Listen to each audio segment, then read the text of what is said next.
A gente vai falar sobre um trecho do livro Arquitetura de Software, as partes difíceis, link na descrição, mas é um trecho que fala sobre maintainability, sobre manutenibilidade de software, e eu quero fazer umas considerações com coisas que eu li aqui que eu acho que estão corretas e fazem sentido, e até uma pequena crítica ao que o livro diz sobre microserviços. O que a gente está vendo aqui na tela é não é o livro per se, né? É o blog de uma pessoa, tal do Huey's blog, mas a pessoa tá fazendo um resumo dela sobre o livro e tá correto, né? Isso, o que eu tô lendo aqui bate com o que tá escrito no livro. O que faz um código ter baixa manutenibilidade? E vamos falar do jeito que a gente tá acostumado, né? O que faz um código ser código legado? Segundo o livro, e claro, existem métricas não tão objetivas com relação a isso, mas existem sim métricas objetivas para a gente dizer que um código ele tem baixa manutenibilidade. E essas aqui são as métricas objetivas para a gente dizer isso. Elas são component coupling, ou seja, o quão acoplados estão os componentes dessa aplicação,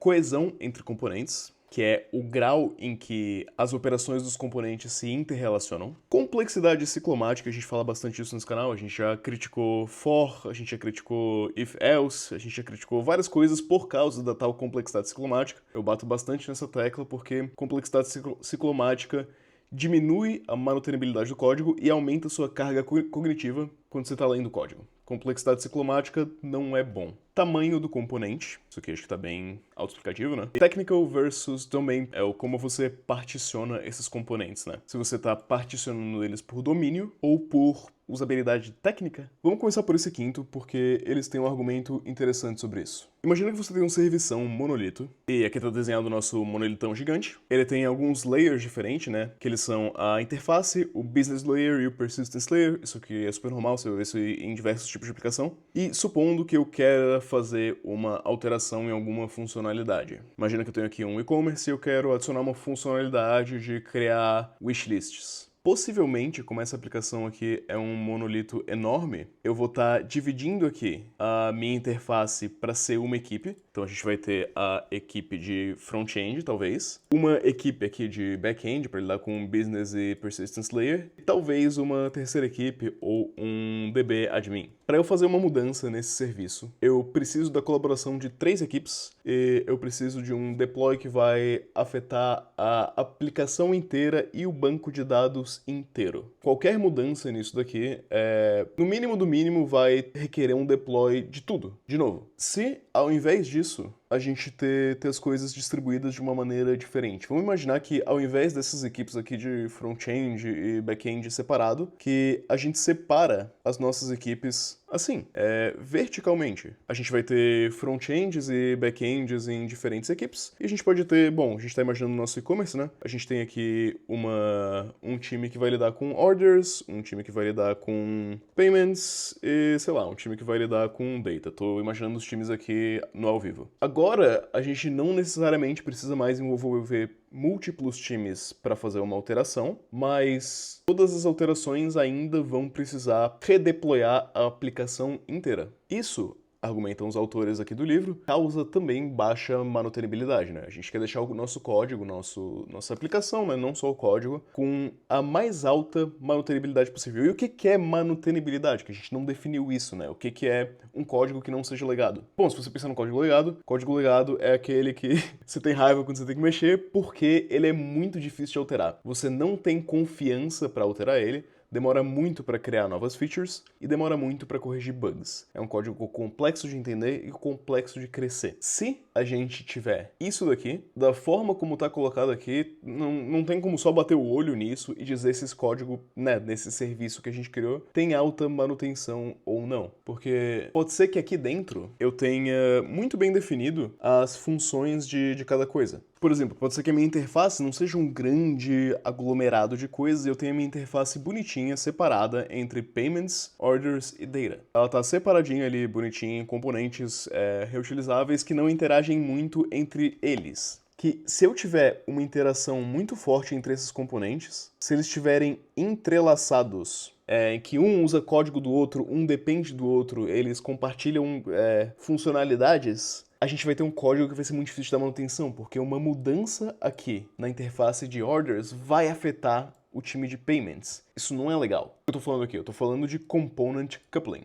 Como que a gente vai deixar o nosso código menos legado possível? É a gente tendo um baixo coupling em domínios diferentes. Payments é uma coisa, orders é uma coisa. Se possível, a gente não quer compartilhar código entre eles. E se a gente for compartilhar código entre eles, que seja através de libs meio genéricas, a gente pode até criar uma outra dependência, né? Uma outra lib que a gente pode importar do NPM, ou enfim, de qualquer outra coisa. Mas não é legal você usar coisa de payments em orders, não é legal você usar coisa de orders em payments, a não ser que essas coisas sejam genéricas, do tipo utilidades, que são compartilhadas pela empresa inteira e que não vão mudar muito, porque a gente não necessariamente quer que uma mudança afete a empresa inteira. Claro, existem coisas como design systems, né? Se a gente alterar o design system da empresa, aí é legal, que se a gente mudar uma logo, muda logo em todos os lugares. Mas coisas que referem a orders não devem estar entrelaçadas com payments. Enfim, vocês entenderam a ideia. O que nos leva agora ao nosso business layer. Bom, eu tenho uma ordem, né? E nessa minha ordem, vamos supor que eu queira saber o quanto falta da pessoa pagar. Vamos supor que ela possa fazer vários pagamentos em cima de uma ordem. E eu vou deduzindo esses pagamentos do total. Como orders e payments são domínios que a gente definiu que eram separados, a gente meio que criou uma dependência aqui, talvez, dependendo de como as coisas estiverem feitas. Onde que a gente vai colocar quanto falta para uma pessoa pagar numa ordem? É em orders? É em payments? A gente vai fazer com que um dependa do outro?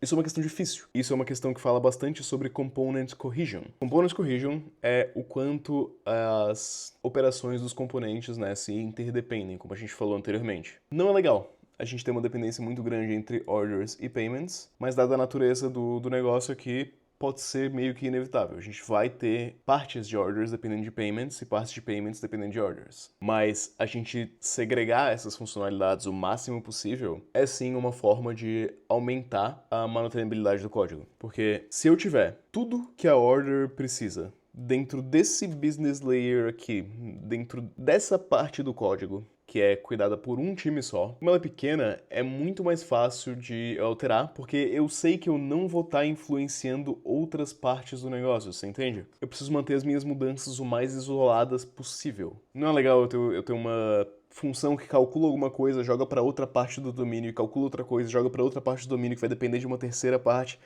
Isso não fica bom. O terceiro aqui é complexidade ciclomática, né?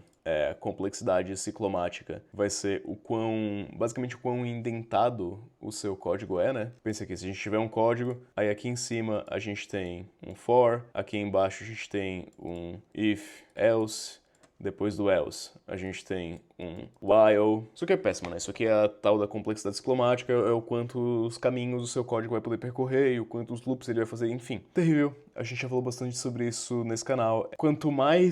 Via de regra, quanto mais indentação o seu código tiver, mais difícil é de dar manutenção a ele, mais difícil é de expandir ele. Isso que não é legal. Quarto aqui eles falam de component size. Bom, a gente já tocou nesse assunto, né? A gente separou um grande monolito em 3 coisas diferentes. Aqui, só faltou a gente separar o nosso persistence layer. E aqui no livro, os autores vão usar tudo isso que eles disseram que tá absolutamente correto para falar muito bem de algo que é extremamente criticado hoje em dia, que é microservices. Qual que é a questão aqui? Qualquer mudança em orders vai requerer um deploy que vai afetar o time de payments e vai afetar o time de data. Se a gente conseguir separar esse serviço em 3 serviços, onde cada um tenha a sua responsabilidade, cada um cuide de um domínio só, a gente consegue fazer deploys mais rápidos, a gente vai ter menos conflitos entre desenvolvedores mexendo em partes da aplicação, porque como você vai ter em repositórios diferentes, né, nunca vai conflitar um negócio de orders com o de payments.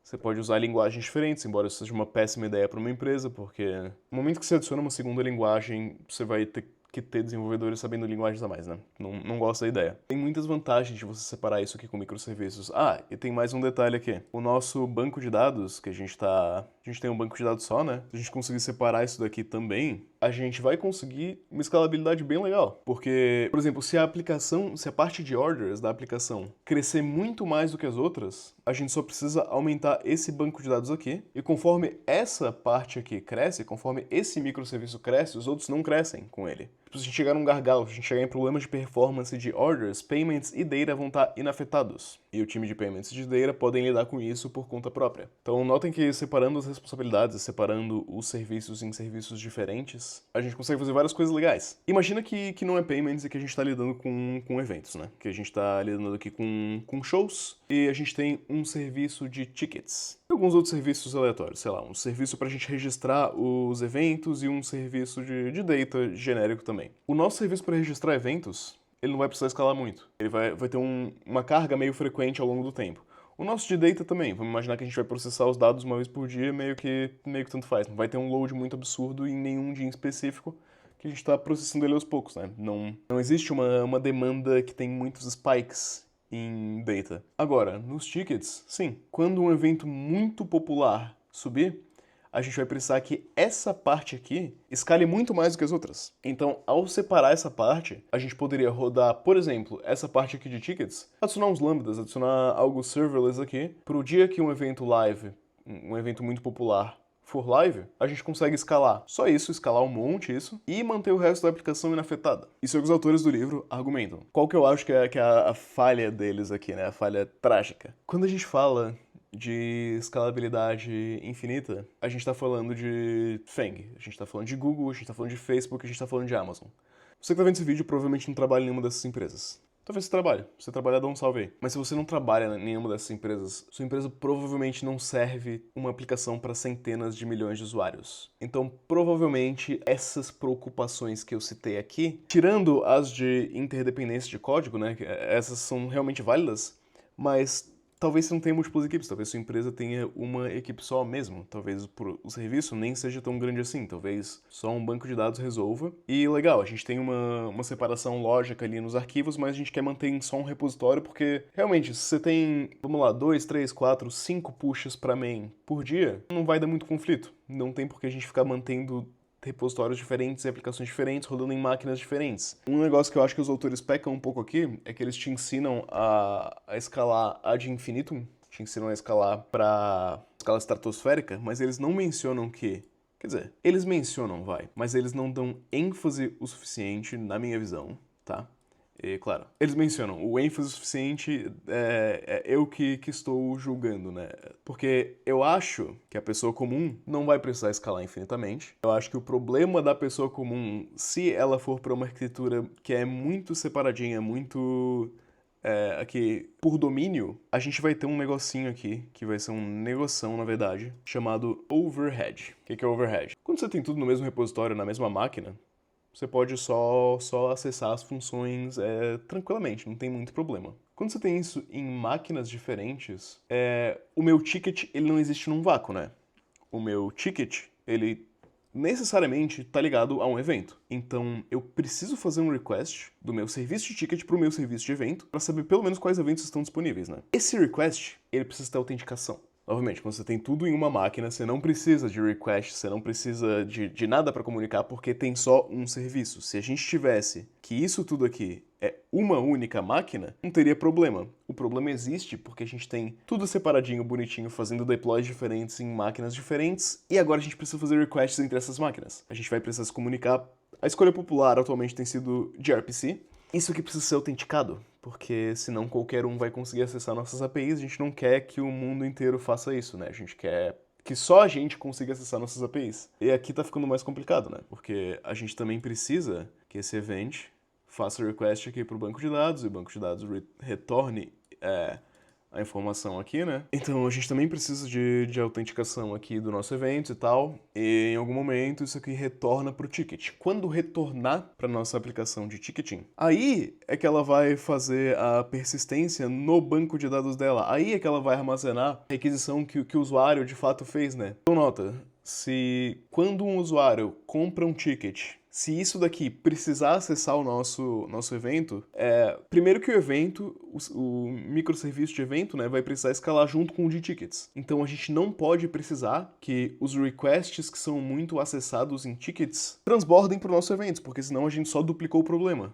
né? Se todo request que vem para ticket também vai para events, a gente não escalou melhor, a gente tá escalando pior, na verdade. E outra coisa é que se a gente tivesse tudo isso em uma aplicação, seria um único request. Esse request aqui entre as máquinas não aconteceria e a gente faria só uma volta para o banco de dados. A gente não teria duas indas e vindas para o banco de dados. Qual outro problema que a gente criou aqui? Ao separar tudo em microserviços, a gente está criando latência adicional, porque o tempo que demora desses requests entre serviços e o tempo que demora para ir para mais bancos de dados é tempo que o cliente está esperando retornar para ele. Então, com tudo isso dito, é claro, o nosso código ficou com mais manutenção, mas a nossa complexidade em termos de overhead também ficou muito maior, de modo que só faz sentido eu começar a pensar numa arquitetura assim a partir de certo tamanho de empresa. A partir de um tamanho de empresa que a gente consiga criar os padrões bem definidos para isso daqui e que a gente consiga ter um ferramental no local para garantir que a gente não tá cruzando dependências de um serviço com outro ou fazendo muito requests entre os serviços, porque senão meio que derrota o propósito e a gente vai ter uma aplicação lenta e ruim. E isso daqui também, né, se a gente criar uma complexidade muito grande com essas trocas de requests, a gente tá criando código legado, porque a gente tá criando mais complexidade. Por que eu fiz tudo isso? Porque eu queria falar um pouco sobre o trade-off entre código legado e microserviços e como microserviços podem resolver muitos problemas para empresas grandes, mas eles podem causar muita dor de cabeça em empresas de tamanho médio ou empresas pequenas. Não existe uma bala de prata, é tudo judgment calls, né? É tudo trade-offs. E a recomendação, então, que fica para sua empresa pequena ou média é que eu não acho que para a maioria das pessoas isso aqui vai valer a pena, tá? Eu acho que para a maioria das pessoas, provavelmente muitos bancos de dados diferentes vai ser